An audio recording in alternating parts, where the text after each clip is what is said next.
ರಾಜ್ಯದಲ್ಲಿ ಕನಕಪುರ ಬಂಡಿ ಕಾಂಗ್ರೆಸ್ನ ಟ್ರಬಲ್ ಶೂಟರ್ ಸೋಲಿಲ್ಲದ ಸರದಾರ ಡಿಕೆ ಶಿವಕುಮಾರ್ ಅವರ ಯುಗಾರಂಭಕ್ಕೆ ಕ್ಷಣಗಣನೆ ಆರಂಭವಾಗಿದೆ. ದೇವರು ವರನೂ ಕೊಡಲ್ಲ, ಶಾಪನೂ ಕೊಡಲ್ಲ, ಕೇವಲ ಅವಕಾಶ ಮಾತ್ರ ಕೊಡ್ತಾನೆ. ಪ್ರಯತ್ನ ಕೈಕೊಟ್ರು, ಪ್ರಾರ್ಥನೆ ಕೈ ಹಿಡಿಯುತ್ತೆ. ಶ್ರಮಕ್ಕೆ ಒಂದಲ್ಲ ಒಂದು ದಿನ ಫಲ ಸಿಗುತ್ತೆ ಅಂತ ಹೇಳ್ತಾ ಇದ್ದ ಡಿಕೆ ಶಿವಕುಮಾರ್ ಅವರ ಕನಸು ನನಸಾಗುವ ಕಾಲ ಹತ್ತಿರವಾಗಿದೆ. ಹೌದು, ಡಿಕೆ ಶಿವಕುಮಾರ್ ಅವರು ಕರ್ನಾಟಕ ರಾಜ್ಯದ ಮುಂದಿನ ಮುಖ್ಯಮಂತ್ರಿಯಾಗಿ ಅಧಿಕಾರದ ಗದ್ದುಗೆ ಏರಲು ಕಾಲ ಕೂಡಿ ಬಂದಿದೆ.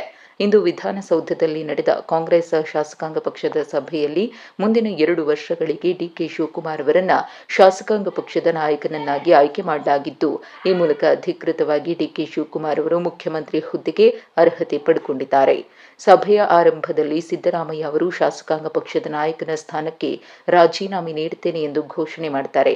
ಆ ಬಳಿಕ ಶಾಸಕರು ಪಕ್ಷದ ನಿರ್ಣಯಕ್ಕೆ ನಮ್ಮ ಸಹಮತವಿದೆ ಅಂತ ತಿಳಿಸಿದ್ದಾರೆ.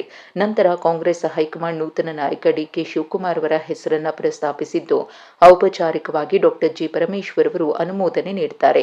ಈ ಮೂಲಕ ಎಲ್ಲಾ ಶಾಸಕರು ಪಕ್ಷ ಹೇಳಿದವರಿಗೆ ನಮ್ಮ ಬೆಂಬಲ ಅಂತ ಸಮ್ಮತಿ ಸೂಚಿಸಿದ್ರು. ಕೊನೆಗೆ ಡಿಕೆಶಿ ಅವರ ಆಯ್ಕೆಗೆ ಒಪ್ಪಿಗೆ ಸಿಕ್ಕಿತು. ಇನ್ನು ಕಾಂಗ್ರೆಸ್ ಹೈಕಮಾಂಡ್ ಕಡೆಯಿಂದ ರಾಜ್ಯ ಉಸ್ತುವಾರಿ ರಣದೀಪ್ ಸಿಂಗ್ ಸುರ್ಜೇವಾಲಾ, ಎಐಸಿಸಿ ಪ್ರಧಾನ ಕಾರ್ಯದರ್ಶಿ ಕೆಸಿ ವೇಣುಗೋಪಾಲ್ ಉಪಸ್ಥಿತರಿದ್ದರು. ಈಗಾಗಲೇ ಹೇಳಿದಂತೆ ಕರ್ನಾಟಕದ ನೂತನ ಸಿಎಂ ಆಗಿ ಡಿಕೆ ಶಿವಕುಮಾರ್ ಪ್ರಮಾಣ ವಚನಕ್ಕೆ ದಿನಾಂಕ ನಿಗದಿಯಾಗಿದ್ದು, ರಾಜ್ಯಪಾಲ ಥಾವರ್ ಚಂದ್ ಗೆಹ್ಲೋಟ್ ಅವರನ್ನ ಭೇಟಿಯಾಗಿ ಸರ್ಕಾರ ರಚನೆಗೆ ಹಕ್ಕು ಮಂಡಿಸಿದ್ರು. ಅಂತೆಯೇ ಸರ್ಕಾರ ರಚನೆಗೆ ಆಹ್ವಾನ ನೀಡಲಾಗಿದ್ದು, ಜೂನ್ 3 ಅಂದರೆ ಬುಧವಾರ ಸಂಜೆ 4:05ಕ್ಕೆ ಬೆಂಗಳೂರಿನ ಲೋಕಭವನದ ಗಾಜಿನ ಮನೆಯಲ್ಲಿ ಪ್ರಮಾಣ ವಚನ ಸ್ವೀಕಾರ ಕಾರ್ಯಕ್ರಮ ನಡೆಯಲಿದೆ. ಇನ್ನು ಡಿಕೆ ಶಿವಕುಮಾರ್ ಅವರ ಜೊತೆಗೆ 10 ರಿಂದ 12 ಮಂದಿ ಶಾಸಕರು ಮಂತ್ರಿಗಳಾಗಿ ಪ್ರಮಾಣ ವಚನ ಸ್ವೀಕರಿಸುವ ಸಾಧ್ಯತೆ ಇದೆ ಎಂಬ ಮಾಹಿತಿ ಇದೆ. ಅಂತೂ ಇಂತೂ ಕಳೆದ 6 ತಿಂಗಳಿನಿಂದ ನಡೆದಿದ್ದ ಕುರ್ಚಿ ಹೋರಾಟಕ್ಕೆ ಇಂದು ತೆರೆ ಬಿದ್ದಂತಾಗಿದೆ.